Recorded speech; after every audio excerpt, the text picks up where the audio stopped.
So hello everyone, and thank you for joining us for our 2020 Water for Hwange webinar. I will be your moderator. My name is Jonathan Burnham, and I am the marketing director at Wildland Adventures.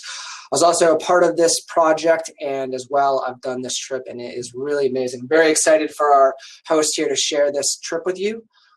So real quick, a little bit about Wildland Adventures. I love sharing this nice quote from Outside Magazine. We have been doing this a long time, over 30 years, and we really pride ourselves for being and sending our travelers authentically all around the world. We technically now go to all 7 continents, including Madagascar, if you want to count that as the 8th continent of the world. And yeah, we're really proud. We've been pioneers in ecotourism for the last 30 years, and all of our trips have a component of either giving back, interacting with local cultures and wildlife, and we do it right. So now, let me present the stars of our show.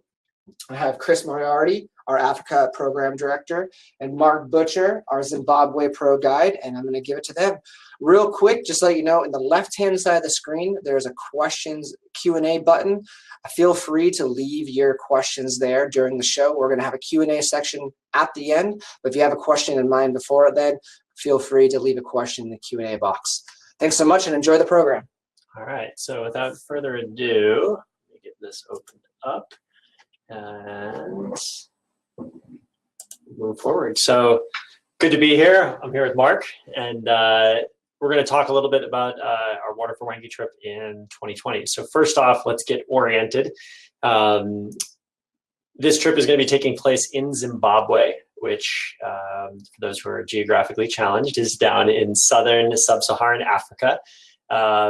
It's bordered by Zambia, Botswana, Mozambique, and South Africa. The region that we're going to be most focused on is going to be over in the western sector of Zimbabwe, and this is Hwange National Park, which is just kind of south and east a little bit from Victoria Falls. Victoria Falls is just off the top left corner of your screen there.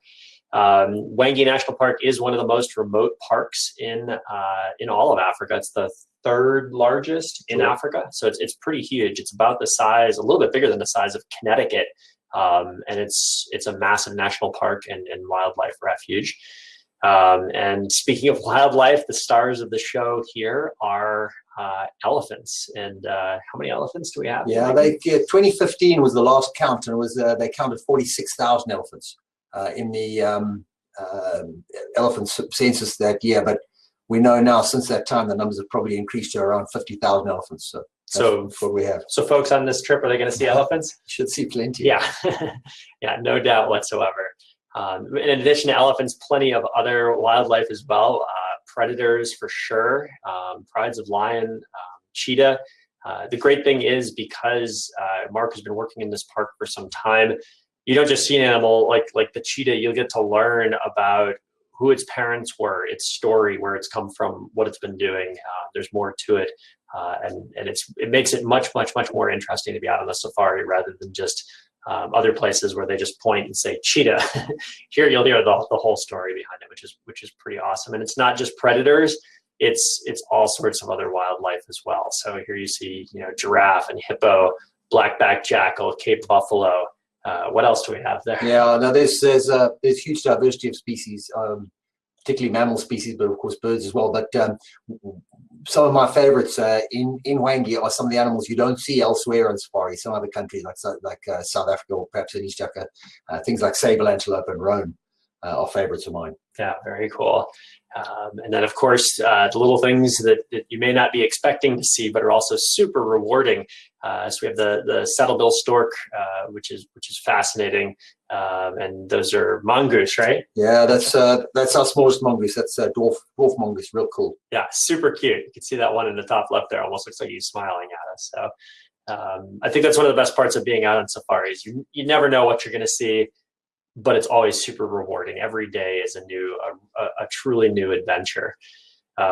So let's talk a little bit about what makes this safari special, and that is that it's attached to a conservation project, which is where it's getting its title, Water for Hwange. So I'm going to let Mark talk a little bit about what the history of water is in Hwange National Park. Yeah, okay, thanks. Hwange is a fascinating park for a lot of reasons, but one of the big ones is the simple fact that there are no perennial rivers that run through Hwange. It's 5,000 square miles, and when the first warden discovered that he'd been given a piece of real estate to turn into a game reserve by the colonial authorities, he realized there were no perennial rivers. So what used to happen back in the 1920s and 1930s was that wildlife would live inside the park during the rainy seasons, and then as water dried up going into the dry season, animals would migrate out of the park. And back then, of course, when animals migrated out of the park, you couldn't look after them, and they were getting into conflict with people, and they were getting shot, and all kinds of things were happening. So what the first warden of Hwange, Ted Davison, did back in 1935 was he started putting windmills in, and he put windmills in to pump water for wildlife. And then that built up into a bigger and bigger program. It was the animals now had water, so they didn't have to leave the safety of the park back then.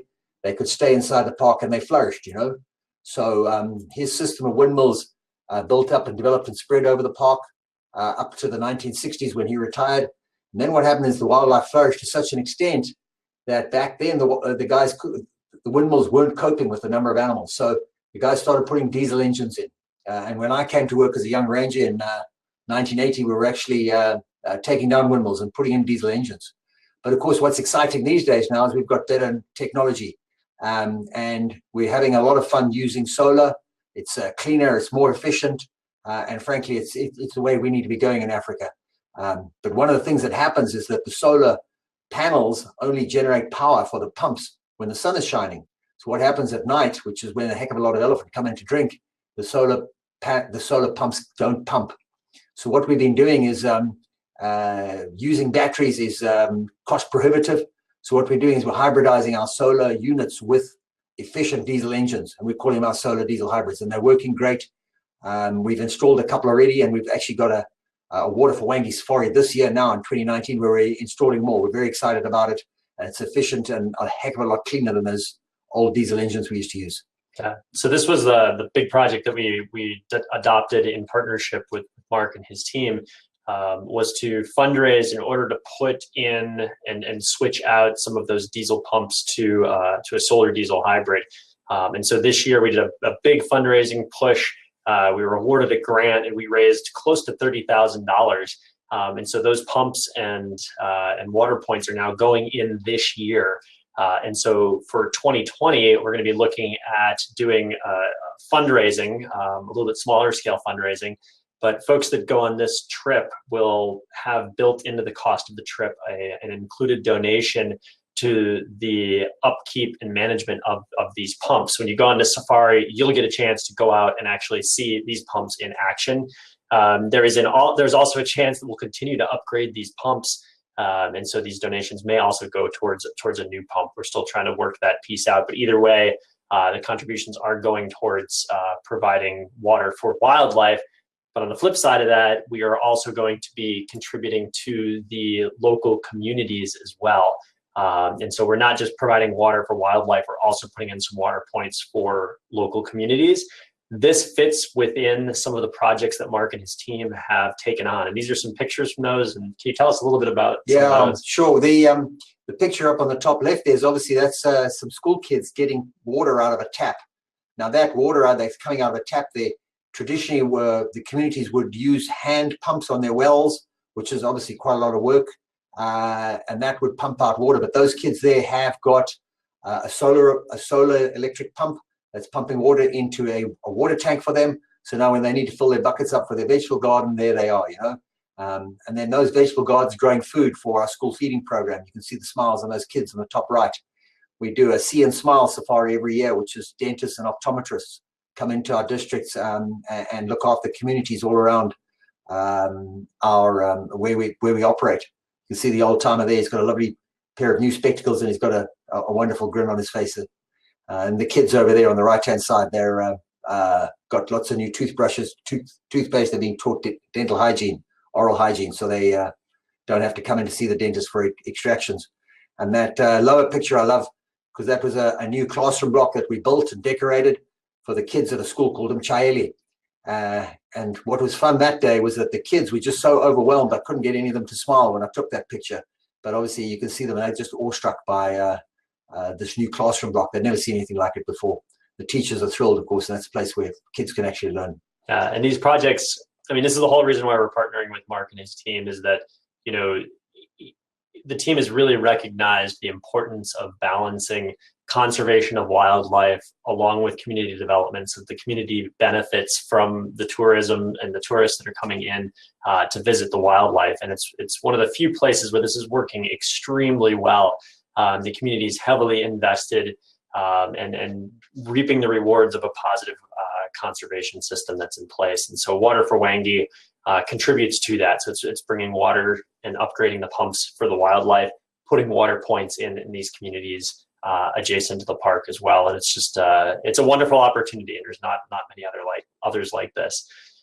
So let's talk a little bit about what this itinerary is going to look like when you join us. It's an 11-day itinerary, and you go through a series of different camps. You'll come in through Victoria Falls. You'll be met at the airport and then whisked away out to Gorges Lodge, which sits just downstream from Victoria Falls.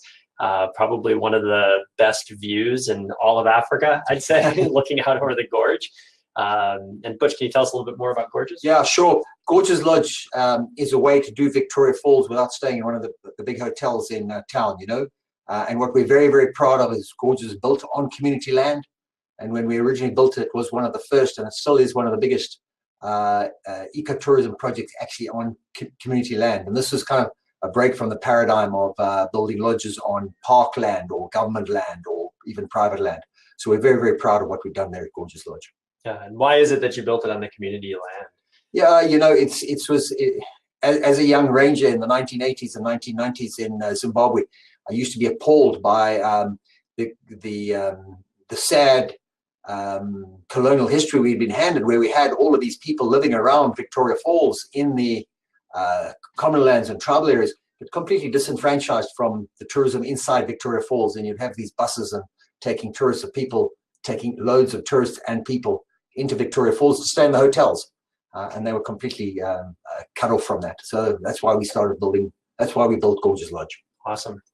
And obviously, you know, the star of the show in Victoria Falls are the falls themselves. And in June, they're typically pumping, you know, massive amounts of water. I mean, it's a massive curtain that comes over the falls. It's really unreal.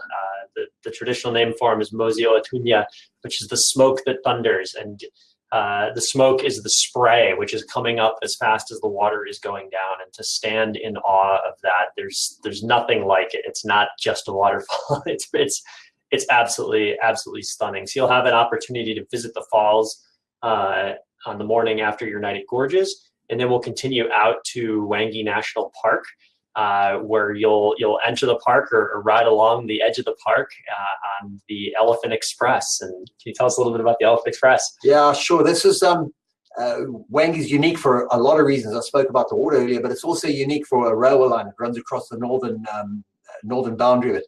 And that railway line is part of the old Cape to Cairo vision of the of Cecil Rhodes, you know, the British imperialist. But what's happened since then now is we have this railway line there. And it's a great way to move our guests down to our lodges down in the southeastern corner of Hwange. And it's a private kind of purpose-built 20-seater rail car. We drive down the railway line across Hwange National Park, and what a great way to enjoy the park and enjoy that old railway line, you know? Yeah, it's epic. And you don't always see lions on the tracks like this, but you can definitely see wildlife from it. When I was on it, we definitely got to see elephant and sable antelope off to the side. It was just unreal to be on this converted rail car on safari, essentially, which is awesome. And then you wind up out at Camelthorne, and you head out by vehicle and even out on foot.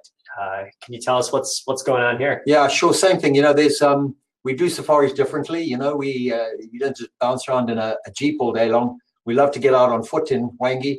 And this particular day, we'd seen some wild dogs that finished hunting, and they were resting in the shade. And we could sneak in on them. And this is Africa's most endangered predator, you know, and an opportunity to approach them on foot is experience that you'll take home for, forever. Yeah, super successful hunters. They're successful something like 80% of the time that they hunt. So they're just, they're like the special forces of African predators. It's pretty impressive. And to be able to get this close is just, Yeah, it's a special thing. From Camel Thorn, you're able to get out onto the Ngamo Plains, which is a savanna that opens up on the edge of the woodland there. And when I was last there, it was just 360-degree animals in every direction, from giraffe to zebra or zebra.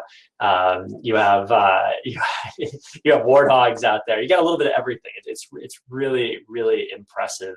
And you definitely have that, I'm in the depth of Africa feel that you just can't get anywhere else. You can't replicate that. So it's an amazing, amazing place. Adjacent to Camel Thorn are some of the communities that we talked about. And so on this trip, we'll have an opportunity to engage with those communities. Here you can see a schoolroom in one of the local schools. And can you tell us a little bit what it's like for guests to visit the schools? Yeah, sure. Part of what we were talking about earlier with the water, both for wildlife and for people, the same kind of thing here. You can do a safari and you can enjoy the wildlife in Hwange, but it wouldn't be right if you didn't meet some real Zimbabwean people. And of course, a great way to start that is at the schools, and it's really important for these kids to actually meet tourists, not to just see tourists driving past in buses. And you can see how those kids are looking at that American gentleman there, and they are absolutely engaged with him. And that's the headmaster standing behind. Mr. Moyo is a great friend of mine. He's a great visionary, but he encourages us to bring guests to the schools because it gives the kids a chance to practice speaking English, which is going to be a way that'll help them pass exams in the future. And of course, it just gets them to understand that tourists are not ET, they're not things that fly overhead or drive past them. And it's great fun for guests too, believe me. We have so much fun with those kids. Part of the education as well. Yeah, you feel really warmly welcomed when you're there. It's special. And then, of course, we go out and we get a chance to visit some of the pumps that are out there, the lifeblood of Hwange. This is what provides the wildlife with water sources during the drought and during the dry seasons. And you'll get to meet some of the pump attendants. You'll get a chance to see some of the new pumps that have gone in that have replaced those old diesel and old windmill pumps. And this is just really special. So you're getting out to these remote sectors of the park that are relatively inaccessible to most other guests. So this is something really special. And on top of that, because it's so remote, you'll get an opportunity. We'll do one night out at a fly camp, which kind of harkens back to the day of old school safari when you were camping out under the stars. So can you say a little bit about what it's like sleeping out there? Sure. When we were putting this trip together with the folks from Wildlands here, we're looking for things that are different, just for different experiences for you to take home. And of course, there's nothing more fun than going into the middle of a very remote wilderness. And in this case, it's Hwange National Park. And we take bedrolls along with us, and the bedrolls have got a foam mattress and sheets and blankets and pillows. And then we stretch them out on what we call a bucksail, just a big tarp. Next to a fire, and we'll be around that fire in the evenings, listening to the night sounds of the wildlife, cooking ourselves a simple meal, but it'll be good, and then go to sleep on our bedrolls. In June, actually, it's very dry and cool, so the chances of any insects is very remote, and certainly mosquitoes even more remote. So generally, we don't even need the mosquito nets. And I love going to sleep looking at the stars. You just can't ask for a better way to feel part of the wilderness that you're in. Yeah, there's nothing like that. I mean, it's surprising for some folks, I think, to get out there and realize how chilly it can actually get at night. I mean, it loses its temperature really quickly, warms up really nicely during the day. You'll be plenty warm out here. There'll be plenty of blankets. You'll even have your own little bush baby, which is a hot water bottle that you can cuddle with in bed. And then obviously plenty of blankets. We'll have a roaring fire going out there. But to be able to fall asleep under the African sky, there's nothing like that. It's exceptional. And then we head out into one of the most remote camps, or the most remote camp in Hwange, which is one of the most remote camps in Africa. So, I mean, we're talking, you are way, way out there. This is out at Josie Banini Camp, which is in the remote southern sector of Hwange National Park. And this is kind of an elephant's paradise. We have these look-up blinds that are out there, which are sunken shipping containers, reinforced steel, and you're at basically toenail level looking up at these elephants. There's some wonderful mountain biking activities out there where you get to ride down elephant paths, and it's almost tough to describe. So I think the only way to describe it is to have you kind of watch a video that I'll restart here for you. So maybe you can talk us through what we're seeing here. This is very, very cool. What's actually going on here is we're at Joe's Benini, and we're in the what we call our lookup blind, and just right up close. You're actually just sometimes just 2 or 3 yards from these elephants, and it's a great day. The elephants are coming in to get their clean water. These guys are eating some camel thorn pods, and there the guests are enjoying it. You can imagine the photographs they're getting with those elephants against the blue sky. You know, this is a breeding herd come in now. You can see mom and the aunties there. Yeah, just pretty cool. Not a bad place to enjoy your sundowner gin and tonics at the end of the day, for sure. And then after sundowners, you have a wonderful meal, and then retire to.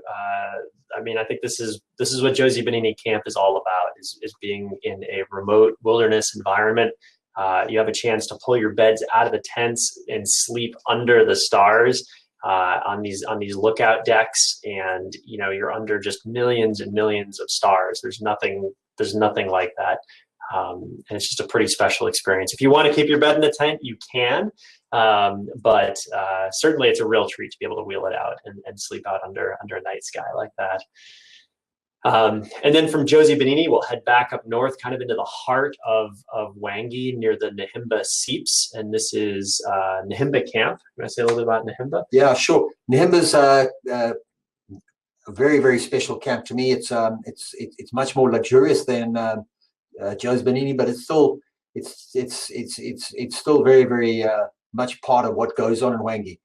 This lodge is built in a U around a water hole, where again there's elephants, buffalo, lion, cheetah, roan, sable, all the wonderful wildlife in Hwange come and drink, and it's just a great place, great way to explore what is essentially the northern part of Hwange.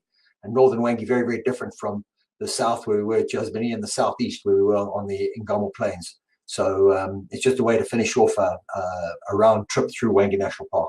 Totally. And then we bid adieu to Hwange, and we finish up back at Victoria Falls, but this time upstream at Zambezi Sands Camp, which is right on the banks of the upper Zambezi.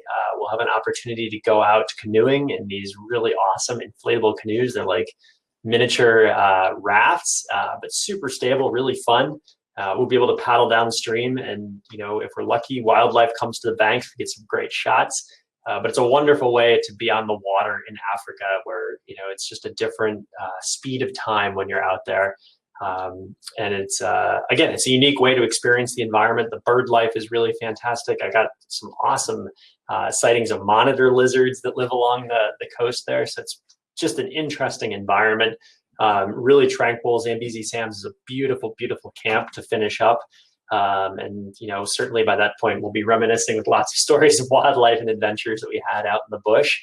And then that'll wrap up our 11-day itinerary. So just a few things. This is an awesome trip. We're super excited about this. Really, really enthusiastic. You know, we had a ton of interest in this trip this year, which led to us to try to do it again next year. So the dates are June 10th through the 20th of 2020. We've got 12 spots total, but half of those have already sold out. So the trip is already half full. So we're looking for, you know, a hearty 6 individuals to come join us.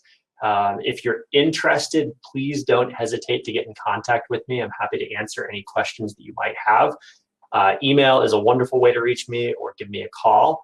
I did want to answer a few of the questions that we have here before we close out.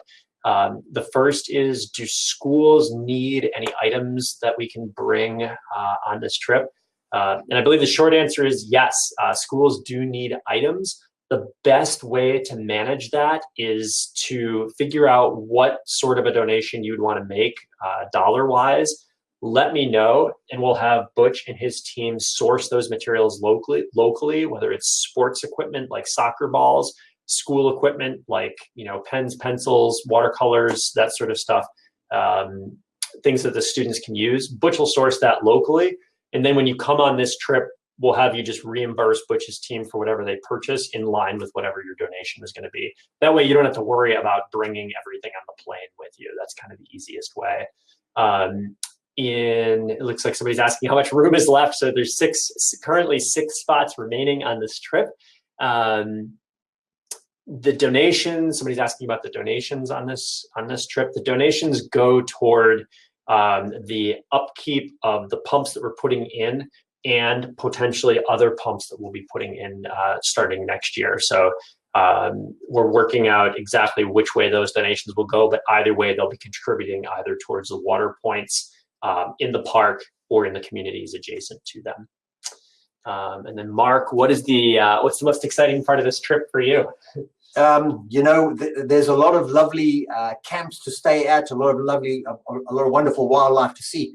But I think without a doubt, the most exciting part of what this trip is about getting responsible eco-tourists to get involved with what's actually going on in Africa today. And that's the hard work that goes into looking after our wildlife, and very importantly, looking after our communities.